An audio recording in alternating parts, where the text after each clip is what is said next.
అది మారుమూల పల్లెటూరు. చుట్టూ ఎత్తైన గుట్టలు, ఎటు చూసినా రాళ్లు రప్పలతో కూడిన భూములే.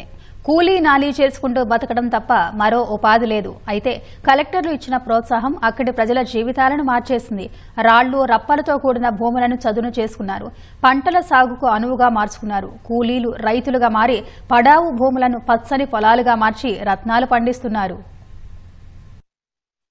నారాయణపేట జిల్లా దామరగిద్ద మండలం ఉడ్మాల్గిద్ద గ్రామానికి చెందిన రైతులు ప్రభుత్వ సహకారాన్ని అందిపుచ్చుకుని అందరికీ ఆదర్శంగా నిలిచారు. రోజువారీ కూలీ పనులు చేసుకుంటూ జీవనం సాగిస్తున్న గ్రామస్తులకు ఆ కలెక్టర్లు అందించిన ప్రోత్సాహంతో మొత్తం 217 ఎకరాల భూమిని సాగులోకి తెచ్చారు. అప్పటి మహబూబ్ నగర్ జిల్లా కలెక్టర్ రొనాల్డ్ రోజ్ చుట్టూ రాళ్లు రప్పలతో కూడిన ఎత్తైన గుట్టలను చదును చేసి సాగులోకి తెచ్చేందుకు ప్రభుత్వం నుంచి 1 ఎకరానికి 17,000 రూపాయలను మంజూరు చేశారు. రైతు వాటాగా 3,000 పెట్టుకోవాలని సూచించారు. పంటలు పండించేందుకు అవసరమైన బోర్లు, విద్యుత్ కనెక్షన్లు ఏర్పాటు చేయించారు. దీంతో గ్రామస్తులు వలసలు వెళ్లకుండా ఇంటి దగ్గరే ఉంటూ పంటలు పండిస్తూ హాయిగా గడుపుతున్నారు.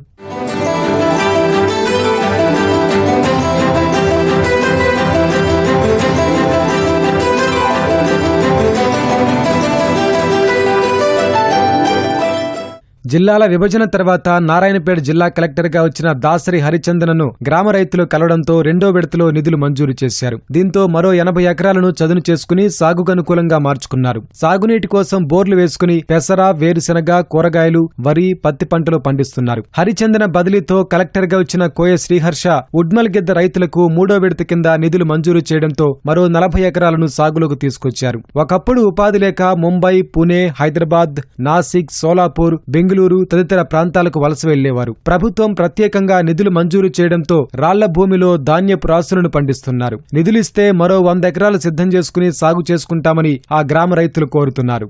3 ఎకరాలన్నర భూమి ఉంది. అది అసైన్డ్ భూమి. అందులో నాకు దాదాపు ఒక 2 ఎకరాల వరకు సాగు ఉంది. మిగతాది అట్లనే గుట్ట ప్రాంతంగా ఉంది. అది దాన్ని కూడా అట్లనే చేస్తున్నాము. పూర్తిగా ఇది లేకుండా కొంచెం సాగులో లేదు కాబట్టి దానికి కూడా మాకు నిధులిస్తే నిధులిచ్చి సహకరిస్తే బాగుంటది. ఇంకా ఇంకోటి మాకు పొలానికి వచ్చే దారి కూడా కొంచెం సరిగ్గా లేదు. ఆ దానికి కూడా కొంచెం నిధులిచ్చి ఆ దాన్ని కూడా మాకు సాగులోకి తెచ్చి అంటే ఆ దారిని కూడా కొంచెం వెడల్పు చేస్తే కొంచెం దానికి నిధులిచ్చి సహకరిస్తే బాగుంటుందని చెప్పేసి కలెక్టర్ గారిని కోరుతా ఉన్నాం. మా అటువంటి రైతులకు కూడా గవర్నమెంట్ సహకారం అందించి మా సంఘం ద్వారా అందించి ఇంకా మిగతా భూములు కూడా చదువు చేయడానికి సహకారం అందించి ఇంకా మాలటువంటి వాళ్ళకు కూడా బోర్లు కూడా వేయించి మాకు బోర్లు వేయించిండ్రు, తెరువు చేయించిండ్రు.